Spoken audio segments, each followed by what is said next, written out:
नमस्कार दोस्तों, स्वागत है आपका हमारे YouTube चैनल किशन वॉइस पर। आज की कहानी है बेगम के पैर। अगर कहानी अच्छी लगे तो वीडियो को लाइक करें, चैनल को सब्सक्राइब जरूर करें। चलिए शुरू करते हैं। यह कहानी उन दिनों की है जब झज्जर शहर महेंद्रगढ़ का ही हिस्सा हुआ करता था। उस दौरान भारत के उत्तर पश्चिमी क्षेत्र में विदेशियों के हमले हो रहे। पानीपत, रोहतक और दिल्ली जैसे शहरों पर खतरा ज्यादा। उन दिनों नवाब झज्जर में मौजूद बुआवाल की तालाब की मरम्मत करवा रहे ताकि मुसीबत के समय रेवाड़ी के लोगों को पानी की किल्लत न हो। अचानक कहीं से खबर आई कि दुर्रानी ने हमला कर दिया है और दुर्रानी की सेना रेवाड़ी के पास पहुंचने वाली। इस बात का पता चलते ही नवाब ने अपने जाबाज सिपाही और वजीरों के संग जरूरी बैठक की। बैठक का मसला था कि अगर दुर्रानी की सेना झज्जर पर हमला करे तो उससे कैसे निपटा जाए, और अगर हमले के दौरान रोहतक या रेवाड़ी मदद मांगते हैं तो क्या करना चाहिए सही रहेगा। बैठक में मौजूद सभी लोगों ने कहा कि रियासत में सभी को हमले के बारे में सूचित कर दिया जाए और पूरी तैयारी की जाए ताकि हमले के जवाब में कोई कसर न रहे। साथ ही आसपास की रियासतों की भी मदद की जाए। उसी दिन रियासत में यह ऐलान करवा दिया गया कि अगर हमला होता है तो कमजोर, बीमार महिलाएं और बच्चे जंगल में जाकर छिप जाए और जवान सैनिकों का साथ देंगे। यह ऐलान शेख चिल्ली ने भी सुना। शेख चिल्ली थोड़ा परेशान हो गया क्योंकि उसकी बेगम थोड़ी मोटी थी। उसने सोचा कि अगर हमला हुआ तो उसकी बेगम जंगल तक कैसे पहुंचेगी। शेख चिल्ली के मन में अजीब अजीब से ख्याल आने लगे। तभी उसने खुद को रोका और खुद से कहा, मैं क्या बेकार की बातें सोच रहा हूँ। फिर उसने सोचा कि इस बार तो भारी मुसीबत आन पड़ी है, मैं अपनी जन्नत को इस तरह कुर्बान नहीं होने दे सकता। अचानक उसके मन में ख्याल आया कि कितना अच्छा हो अगर कहीं से उड़ने वाला कालीन मिल जाए। फिर उसने खुद से कहा, नवाब साहब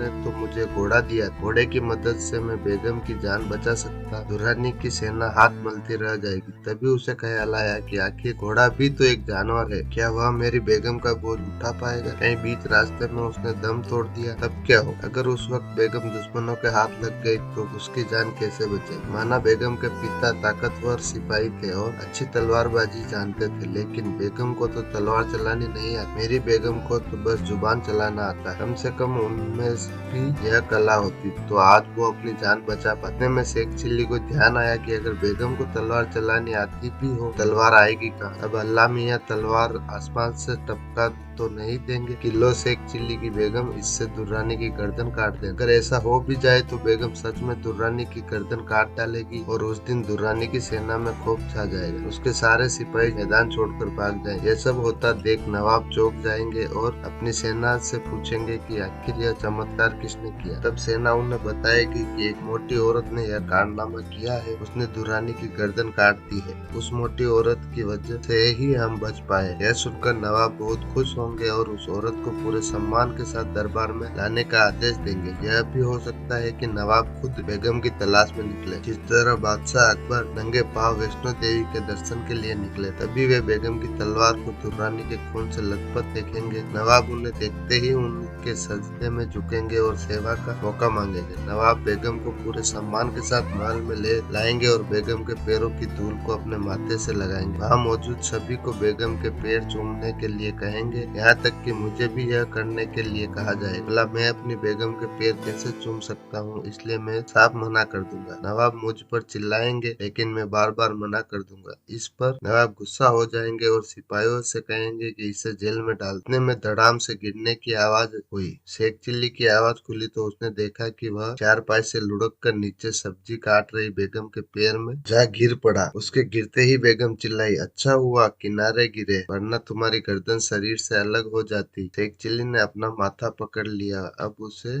दुर्रानी के हमले से ज्यादा बेगम के पांव चूमने का डर सताने लगा। मन में यही सवाल आ रहा कि कहीं सच में ऐसा करना पड़ा तो। कहानी से ख्याली दुनिया बनाने से अच्छा है कि इंसान वर्तमान में जीना सीखे।